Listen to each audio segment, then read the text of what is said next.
Hello students, Bansur PG college की online classes में आपका स्वागत है। हम पढ़ रहे हैं एमएससी प्रीवियस के लिए क्लासिकल इलेक्ट्रोडायनेमिक्स, जो कि हमारा पेपर सेकंड है और उसमें हमारी यूनिट चल रही है थर्ड। और उसमें हम पढ़ रहे थे लीनियर विचर्ड पोटेंशियल के बारे में पढ़ा। वो था किसके लिए? Retarded potential. और रिटार्टेड पोटेंशियल में कौन कौन से पोटेंशियल्स होंगे? वेक्टर पोटेंशियल और स्केलर पोटेंशियल। तो वो हमने पढ़ लिए थे। लीनियर विचर्ड पोटेंशियल भी हमने लास्ट क्लास के अंदर पढ़ लिया था। उससे जो हमारा वेक्टर और स्केलर पोटेंशियल आए थे, वो डिस्टेंस आर को जो थी प्रेजेंट पोजीशन और रिटार्टेड पोजीशन दोनों के बीच में डिस्टेंस के लिए बीटा वेक्टर और आर वेक्टर की फॉर्म में उस डिस्टेंस आर को हमने कैलकुलेट कर लिया था। अब हमारा टॉपिक है electric and magnetic fields of a charge in uniform rectilinear motion. क्या है topic? Electric and magnetic fields of a charge in uniform rectilinear motion, या फिर इस टॉपिक को हम बोल सकते हैं the electromagnetic fields from Lienard Wiechert potential और यूनिफॉर्मली पॉइंट चार्जेस। ये जो इलेक्ट्रोमैग्नेटिक फील्ड होंगे किससे होंगे? वेक्टर और स्केलर पोटेंशियल से। लीनियर विचर्ड पोटेंशियल के अंडर कौन कौन से पोटेंशियल्स आते हैं? स्केलर पोटेंशियल फाई और वेक्टर पोटेंशियल ए वेक्टर। ये दोनों पोटेंशियल्स किसके अंडर आते हैं? लीनियर विचर्ड पोटेंशियल के अंडर आते हैं। तो अब यहाँ से हम निकालेंगे इन दोनों को यूज करके कौन से? इलेक्ट्रोमैग्नेटिक फील्ड्स, यानी कि इलेक्ट्रिक फील्ड ई वेक्टर और मैग्नेटिक फील्ड बी वेक्टर, दोनों को हम किसकी फॉर्म में निकालेंगे? वेक्टर पोटेंशियल ए वेक्टर और स्केलर पोटेंशियल फाई की फॉर्म के अंदर हम कैलकुलेट करेंगे। तो इसके लिए क्या करते हैं हम?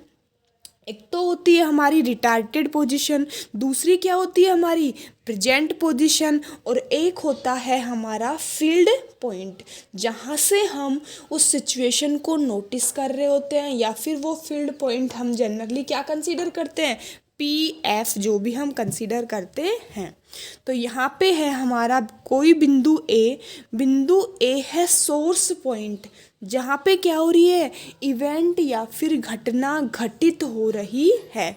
उसकी पोजीशन है ex prime, x alpha prime और टी प्राइम। कहाँ पे हो रही है वो? उसकी पोजीशन है x alpha prime, T prime की टाइम तो क्या है? टी प्राइम है, और स्थिति है उसकी एक्स अल्फा प्राइम। उसके बाद उससे जो है बिंदु पी होगा एक्स एक्सिस के अकॉर्डिंग। एक्स एक्सिस के अकॉर्डिंग बिंदु पी है, एक्स एक्सिस के अकॉर्डिंग चलेंगे। अब वहाँ से एक फील्ड पॉइंट कुछ डिस्टेंस के ऊपर हम क्या कंसीडर करते हैं? फील्ड पॉइंट एफ कंसीडर करते हैं, और फील्ड पॉइंट की पोजीशन कितनी होगी? एक्स अल्फा और टी। वो डिस्टेंस या फिर उसकी स्थिति है एक्स अल्फा और टाइम टी है। ठीक है। अब उसके लिए यहाँ पे तो ये घटना घटित हो रही है टी प्राइम टाइम के लिए, और फील्ड पॉइंट क्या है हमारा? टी। अब अगर उस सिचुएशन को हम कहाँ पे नोटिस कर रहे हैं, वो पॉइंट मान लिया मैंने एक्स एक्सिस के अकॉर्डिंग।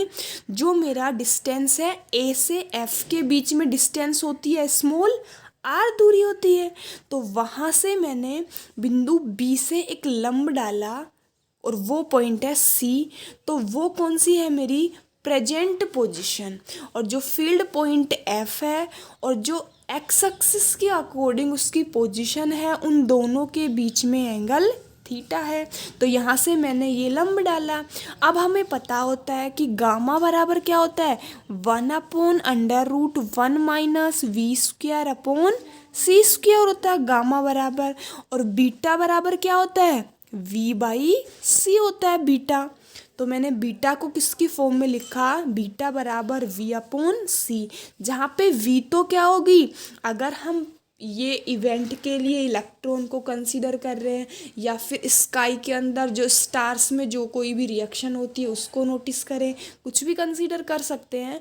तो उनके लिए जो इलेक्ट्रोमैग्नेटिक वेव होगी, इलेक्ट्रोमैग्नेटिक वेव की वेलोसिटी कितनी होती है, हमें पता है कि velocity of electromagnetic wave is equals to velocity of light.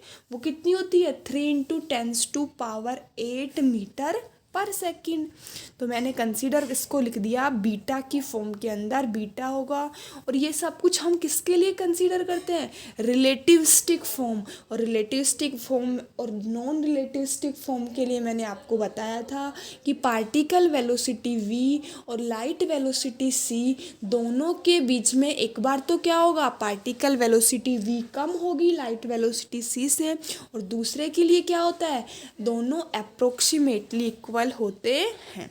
ठीक है, अब यहाँ से इस बिंदु को मिलाया मैंने, फील्ड पॉइंट से उस बिंदु सी को मिलाया मैंने, और ये डिस्टेंस कितनी हुई नोटिस करना इसको। अब यहाँ से ये वाले डिस्टेंस यहाँ से यहाँ तक आर है। अब यहाँ से फील्ड पॉइंट से मैंने इसके ऊपर परपेंडिकुलर लंब डाला एक, तो लंब के लिए ये वाली डिस्टेंस ए से बीच के बी की डिस्टेंस होगी और बी से एफ के बीच की दूरी होगी। ये दोनों किसकी फॉर्म में होंगे, आर के फॉर्म में होंगे। तो मैंने इसको लिखा beta vector dot are vector, और इसको लिखा बॉक्स ऑफ आर। और ये दोनों ऐड किसका होगा, यहाँ पे इधर देखना, स्मॉल आर बराबर box of R plus beta vector dot are vector. क्यों, क्योंकि फील्ड पॉइंट और सोर्स पॉइंट दोनों के बीच की दूरी है स्मॉल आर है। अब यहाँ से इसको लिखा पार्टिकल की वेलोसिटी v होगी। तो ये तो हो गया हमारा डायग्राम, बिंदु a बिंदु c, ये एक्स एक्सिस के अकॉर्डिंग कोई बिंदु p है, और यहाँ पे फील्ड पॉइंट f है जिसकी पोजीशन है x अल्फा t, और सोर्स पॉइंट के लिए है या फिर रिटार्टेड पोजीशन है उसकी x alpha prime T prime. अब हमें पता है रिटार्टेड टाइम और टाइम के बीच में एक रिलेशन होता है। कितना रिलेशन होता है, रिटार्टेड टाइम टी प्राइम बराबर टी माइनस आर अपॉन सी, जहाँ पे टी प्राइम क्या होता है, रिटार्टेड टाइम। अब उसको आगे देखेंगे, तो उससे पहले एक बार हम कंसीडर करेंगे कि है let us consider a point charge small e. कोई स्मॉल ई पॉइंट चार्ज है, वो एक्स एक्सिस के अकॉर्डिंग मूव कर रहा है स्मॉल वी वेलोसिटी से, या फिर हम इसको बोल सकते हैं let us consider a point charge small E moving with uniform velocity small V in positive X direction along A P. A P क्या है, इसके अकॉर्डिंग है ये। ठीक है, अब आगे चलते हैं। हमने बताया कि इफ़ एक्स अल्फा प्राइम, कौन सी सिचुएशन, ये वाली, x alpha prime T prime and x alpha T be the coordinates of source and field point. सही बात है कि एक्स अल्फा प्राइम और टी प्राइम, एक्स अल्फा और टी दोनों किसके कोऑर्डिनेट हैं, फील्ड पॉइंट और सोर्स पॉइंट के कोऑर्डिनेट हैं रेस्पेक्टिवली, या फिर क्रम से है, दोनों कोऑर्डिनेट हो गए इसके। अब उसके बाद करते हैं, अब एक्स अल्फा, अब यहाँ पे इन दोनों के बीच की दूरी मैंने कितनी बताई, स्मॉल आर बताई। तो इसको कैसे लिखेंगे डेरिवेशन की फॉर्म में, सच दैट, इस डायग्राम को देखना, सच दैट हम लिखेंगे, such that x alpha prime minus x alpha बराबर कितना होगा, स्मॉल आर, और ये होगा ए एफ। यही तो है भाई, देखना इसमें x alpha prime minus x alpha बराबर स्मॉल आर, ये डिस्टेंस कितनी है, स्मॉल आर डिस्टेंस है, और यहाँ से यहाँ तक वो पॉइंट कितना था मेरा, x alpha prime minus x alpha बराबर ए एफ बराबर स्मॉल आर है। ठीक है, अब हम माने कि जो इलेक्ट्रोमैग्नेटिक सिग्नल है या फिर जो स्टार है, स्टार के अंदर कोई भी इवेंट घटित हो रही है या इलेक्ट्रॉन के लिए जो भी रिएक्शन हो रही है, उस रिएक्शन को हमारे तक पहुंचने में, जहाँ पे हम हैं, प्रेजेंट पोजीशन है, उस पोजीशन तक पहुंचने के लिए कितना टाइम लगेगा उसको नोटिस करेंगे। तो वो पोजीशन हम देखें तो वो पोजीशन होगी, वहाँ तक पहुंचने के लिए समय बराबर क्या होता है, दूरी बटा चाल वाला रिलेशन यूज करते हैं। समय बराबर दूरी बटा चाल। समय कितना होगा, टाइम होगा, टी की फॉर्म में लिखेंगे। दूरी कितनी है, आर, और इलेक्ट्रोमैग्नेटिक वेव की वेलोसिटी कितनी होती है, स्मॉल सी होती है, क्योंकि इलेक्ट्रोमैग्नेटिक वेव की वेलोसिटी होती है लाइट वेलोसिटी के बराबर। तो हम लिख देंगे टी प्राइम बराबर टी माइनस आर अपॉन सी। ये क्या होगा, रिटार्डेड टाइम और इसके बीच का रिलेशन होगा। ठीक है, अब है कि जो डिस्टेंस ए सी थी हमारी, अब ये वाली डिस्टेंस कितनी होगी इसको नोटिस करना। इसको हम लिखेंगे, हमने बताया है कि जो इलेक्ट्रॉन है वो एक्स एक्सिस के अकॉर्डिंग मूव कर रहा है, कितनी वेलोसिटी से, स्मॉल वी वेलोसिटी से, और यहाँ से यहाँ तक भी कुछ डिस्टेंस होगी। तो मैं क्या लिख सकती हूँ, ये डिस्टेंस कितनी होगी, देखना, इसको हम लिखेंगे ए सी बराबर, ये दूरी होगी, और इसको हमने किसकी फॉर्म में लिखा, वेलोसिटी कितनी है, v, और ये आर बाई सी क्या है, समय बराबर दूरी बटा चाल। और हमें क्या चाहिए यहाँ पे फिलहाल, दूरी बटा चाल चाहिए। और इस रिलेशन से हमने क्या निकाला, आर बाई सी तो क्या है मेरा, समय है, टी है, और अब अपन को क्या चाहिए, वेलोसिटी, सॉरी डिस्टेंस चाहिए, ये दूरी चाहिए। तो समय इंटू चाल से गुणा करूँगी। चाल कितनी है इलेक्ट्रॉन की, स्मॉल वी है। क्यों, क्योंकि एक इलेक्ट्रॉन एक्स अक्ष के अनुदिश स्मॉल वी वेग से गति कर रहा है, तो उसके लिए कितना हो गया, ये स्मॉल वी की वेलोसिटी हो गई। इसको इधर लिख दिया, और समय कितना था, आर बाई सी। तो इस रिलेशन से यूज किया, दूरी बराबर समय इंटू चाल, तो v इंटू आर बाई सी। और ये डिस्टेंस कितनी होगी, ए और सी के बीच की डिस्टेंस होगी। और v बाई सी को मैंने क्या लिखा, क्या आया है हमारा, v इंटू आर बाई सी की फॉर्म में आया है। अब हमें पता है, इधर देखते हैं कितना आया है मेरा, ए सी बराबर v इंटू आर बाई सी आया अपना। ठीक है, अब v अपॉन सी को मैं क्या लिख दूँ, डॉट आर है, और v भी क्या है मेरा, v अपॉन सी बीटा होता है, क्योंकि गामा बराबर 1/√1 minus V square upon C square होता है। तो इसको मैंने लिख दिया बीटा डॉट आर की फॉर्म के अंदर लिख दिया, बीटा डॉट आर हो गया। तो ये भी समझ आया हमें कि डिस्टेंस ए सी को मैंने कितना लिखा, बीटा डॉट आर। इसी तरीके से हम बोल सकते हैं, in this way A and C represent the retarded and present position of the charge with respect to field point F. क्या बोला है मैंने भाई, इधर समझना डायग्राम के अंदर, कि जो बिंदु ए और बिंदु ए और बिंदु सी हैं, वो दोनों किसको रिप्रेजेंट कर रहे हैं, वो रिप्रेजेंट कर रहे हैं रिटार्डेड पोजीशन और प्रेजेंट पोजीशन को।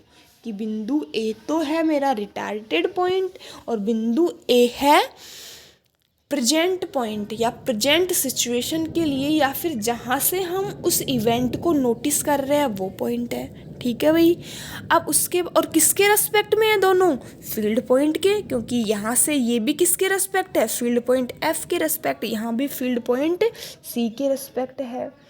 तो अब हम लिखें या फिर बताएं, इफ़ सी बी बिंदु सी और बी हैं वो परपेंडिकुलर टू ए एफ। हमें दिख रहा है कि ए एफ है, वो डिस्टेंस स्मॉल आर है, वो किसके फॉर्म में है, box of R plus beta vector dot are vector की फॉर्म के अंदर है। तो इसको लिख दिया मैंने ए बी बराबर, या फिर हमने इसको सी बी को बताया कि सी बी परपेंडिकुलर, इस तरीके से लिख सकते हैं, C B perpendicular to A F. C B है वो ए एफ के परपेंडिकुलर है, ठीक है। तो इसको हमने लिखा। अब ये वाली डिस्टेंस परपेंडिकुलर तो बता दिया, अब हमें ये कैसे पता लगेगा कि ये बीटा डॉट आर वेक्टर होगी और ये बॉक्स ऑफ आर होगी। तो इसको निकालेंगे। इसको निकालने के लिए क्या करेंगे, ये भी डिस्टेंस है। अब हमें पता है यहाँ से ये इलेक्ट्रोमैग्नेटिक सिग्नल फील्ड पॉइंट के लिए कौन सी वेलोसिटी से आएगा, लाइट वेलोसिटी सी से आएगा। तो किसकी फॉर्म में लिखेंगे, हमने लिखा ए बी बराबर वी वेक्टर डॉट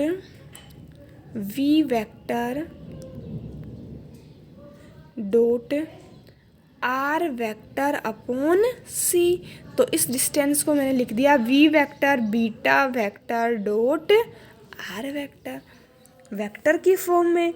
और उसके लिए अब ये बॉक्स ऑफ आर क्या होगा, इसको मैंने कंसीडर कर लिया कि ये वाली डिस्टेंस जो है बी और एफ है वो कितनी है, बॉक्स ऑफ आर है। तो बी एफ को मैं क्या लिखूंगी, बी एफ है मेरी बॉक्स ऑफ आर बराबर बॉक्स ऑफ आर, और बॉक्स ऑफ आर कितना होगा, small R minus beta vector dot are vector. क्या होगा, बॉक्स ऑफ आर बराबर R minus beta vector dot are vector, क्योंकि ये वाली जो रिटार्टेड पॉइंट से फील्ड पॉइंट के बीच की डिस्टेंस थी वो थी स्मॉल आर। अब उसके बाद में हमने अब तक इतना तो हमने पीछे वाले पॉइंट के लिए भी पढ़ रखा है। अब आगे हमें निकालने क्या है, आगे हमें निकालनी है इलेक्ट्रोमैग्नेटिक फील्ड से। अब हमारे पास है फाई और हमारे पास है ए वेक्टर, और ए वेक्टर कितना कैलकुलेट किया था, आपको ध्यान हो तो ए वेक्टर हमने निकाला था, यहाँ पे था हमारा म्यू नोट अपॉन 4 पाई, जे वेक्टर की फॉर्म में था, जे को हमने किसकी फॉर्म में लिख लिया था, रो की फॉर्म में लिखा था, ठीक है भाई, रो की फॉर्म में लिखा था, या फिर मैं इसको जे की फॉर्म के अंदर रखूँ, J upon box of R D V prime. अब इसको मैं ऊपर नीचे किससे मल्टीप्लाई कर दूं, एप्सिलॉन नोट से ऊपर नीचे मल्टीप्लाई कर दूं। Mu naught upon epsilon note को अपन क्या लिखते हैं, 1 अपॉन सी स्क्वायर लिखते हैं, ठीक है। तो इसको मैं क्या लिख दूं, 1 अपॉन सी की फॉर्म में लिख दूं, म्यू नोट अपॉन सी नोट को, और यहाँ से इसको चेंज कर सकते हैं। उसी तरीके से फाई कितना था मेरा, 1 upon 4 pi epsilon nought E upon R की फॉर्म में लिखा था। ये दोनों के दोनों क्या थे, लीनियर विचार्ड पोटेंशियल्स थे, जो हमने कैलकुलेट कर रखे हैं कि लीनियर विचार्ड पोटेंशियल कितने कितने थे, क्योंकि इसको बीटा अपॉन सी की फॉर्म में लिखा था। जे को क्या लिखा था हमने, जे बराबर रो इंटू वी की फॉर्म में लिखा था, ठीक है ना भाई, जे बराबर रो इंटू वी, और फिर उसको हमने लीनियर विचार्ड पोटेंशियल से आए थे beta vector dot D E upon R vector minus beta vector dot are vector की फॉर्म में लिखा था।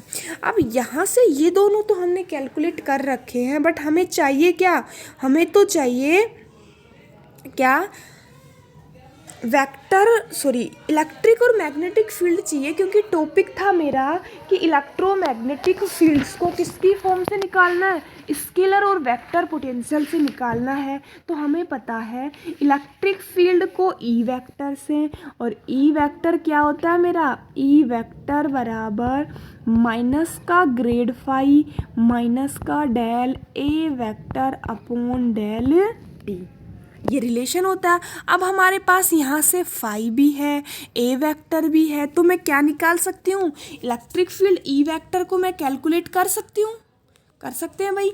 उसी तरीके से बी वेक्टर बराबर डेल क्रॉस ए वेक्टर होता है। यहाँ से हमें वेक्टर पोटेंशियल पता है, स्केलर पोटेंशियल पता है, तो ये दोनों रिलेशंस यूज करके मैं क्या निकाल सकती हूँ, इलेक्ट्रोमैग्नेटिक फील्ड्स यानी कि इलेक्ट्रिक फील्ड और मैग्नेटिक फील्ड किसको यूज करके, हम यूज करके लीनियर विचर्ड स्केलर और वेक्टर पोटेंशियल को यूज करके फाइंड आउट कर सकते हैं। ठीक है, अब फिर मैं कंसीडर करूँ इसको, देखना भाई, if in polar coordinates, polar coordinate मतलब आर और थीटा। उससे पहले हमने क्या कंसीडर किया था, पोलर कोऑर्डिनेट क्यों कंसीडर कर रहे हैं भाई, नोटिस करना इसको, क्योंकि हमने लीनियर विचर्ड पोटेंशियल के लिए एक कोलैप्सिंग डॉटेड स्फीयर माना था, एक डॉटेड स्फीयर जो कि सेंटर के ऊपर संकुचित हो सके, ऐसा इस तरीके से डॉटेड स्फीयर था, इस तरीके से कोलैप्सिंग डॉटेड स्फीयर था ये। तो इसके लिए स्फेरिकल कोऑर्डिनेट आर, थीटा और फाई, लेकिन मैं चेंज किसकी फॉर्म में देखती हूँ, आर और थीटा। तो प्लेन की बात करें अगर हम, तो प्लेन की बात, क्योंकि हमने लिखा है इन रेक्ट लीनियर मोशन, तो प्लेन कंसीडर करना पड़ेगा, और प्लेन के अंदर दो कंपोनेंट होंगे, आर और थीटा, और आर और थीटा को हम बोलते हैं पोलर कोऑर्डिनेट। तो मैंने माना if polar coordinates of field point F with respect to A and C, क्या बोला है इसको, देखना भी, कि जो फील्ड पॉइंट है यहाँ से एफ के लिए, या फिर एफ के जो पोलर कोऑर्डिनेट्स हैं किस किस के रेस्पेक्ट में, प्रेजेंट पोजीशन और रिटार्टेड पोजीशन के प्रेजेंस में, आर और थीटा और आर नोट और अल्फा, ये एंगल माना मैंने थीटा, ये एंगल माना मैंने अल्फा, क्योंकि प्लेन की बात कर रहे हैं, प्लेन ही तो है भाई। वैसे हमने कंसीडर किया कि एक्स एक्सिस के अकॉर्डिंग जा रहा है, और ये किसके लिए, वाई एक्सिस के लिए, तो ऑब्वियस है टू एक्सिस के लिए प्लेन होता है। और किससे लीनियर विचर्ड पोटेंशियल्स किससे आए हैं, स्फेरिकल डॉटेड स्फेरिकल सरफेस से आए हैं। तो वहाँ से मैंने प्लेन कंसीडर करने के लिए कोई भी दो कोऑर्डिनेट आर और थीटा, उन्हें हम बोलेंगे पोलर कोऑर्डिनेट्स, और पोलर कोऑर्डिनेट्स के लिए आर और थीटा, आर प्राइम और अल्फा दो एंगल मान लिए। अब यहाँ से हमें पता है कि जब हम डॉट के साइन को, अब इस एंगल थीटा और अल्फा के बीच में क्या रिलेशन है, इस रिलेशन को नोटिस करें।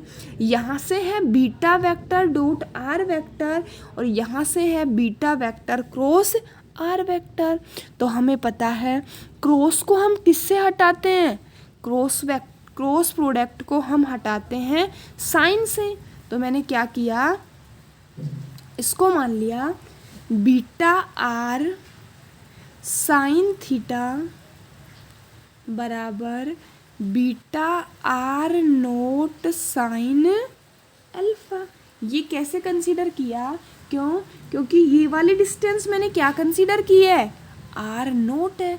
तो इन दोनों के बीच में यहाँ से ये वाले डिस्टेंस आर, यहाँ से ये वाले डिस्टेंस आर नोट, तो इन दोनों के बीच में अब यहाँ पे डॉट और यहाँ पे क्रॉस। तो मैंने लिख लिया, इसको लिखा आर बीटा साइन थीटा बराबर are nought beta sine alpha. Sine theta और साइन अल्फा के बीच में मैंने रिलेशन निकाल लिया, बीटा क्रॉस आर वेक्टर बराबर बीटा क्रॉस आर नोट बराबर कौन सा पॉइंट है, सी और बी पॉइंट है, एक बार क्रॉस के लिए एक बार डॉट के लिए। ठीक है भाई, अब यहाँ से हमें निकालना हो डिस्टेंस का स्क्वायर। डिस्टेंस का स्क्वायर निकालने के लिए माना मैंने, या फिर हम माने in this way the retarded distance R is given by, कि जो बॉक्स ऑफ आर है उसको किसकी फॉर्म में दें, इन दोनों की प्रेजेंस, आर नोट और आर की फॉर्म में लिखूं। तो मैंने लिखा बॉक्स ऑफ आर बराबर, या बॉक्स ऑफ आर का होल स्क्वायर बराबर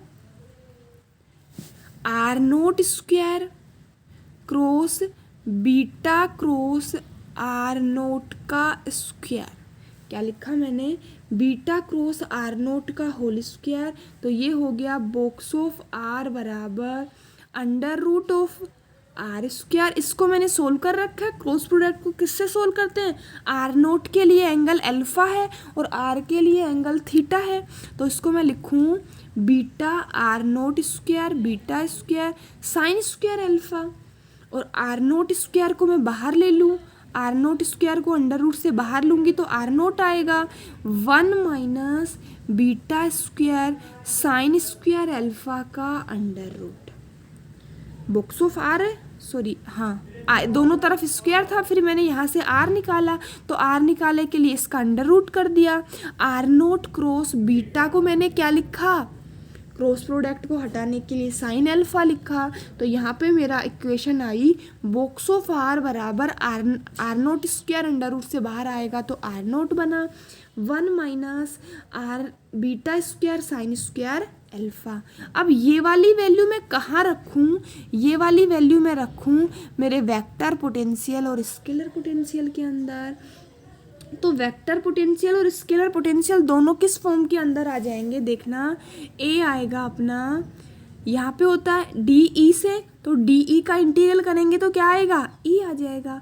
तो 4 pi epsilon nought C beta vector था, यहाँ पे ऊपर सी आया था ना इसके साथ, आपको ध्यान हो तो इसको हमने लिखा था जे को रो इंटू वी लिखा था, और इलेक्ट्रोमैग्नेटिक वेव की वेलोसिटी सी होती है, तो रो इंटू सी, नीचे म्यू नोट एप्सिलॉन नोट को सी स्क्वायर, तो इस सी से ये वाला सी कैंसिल, नीचे एक सी बच गया।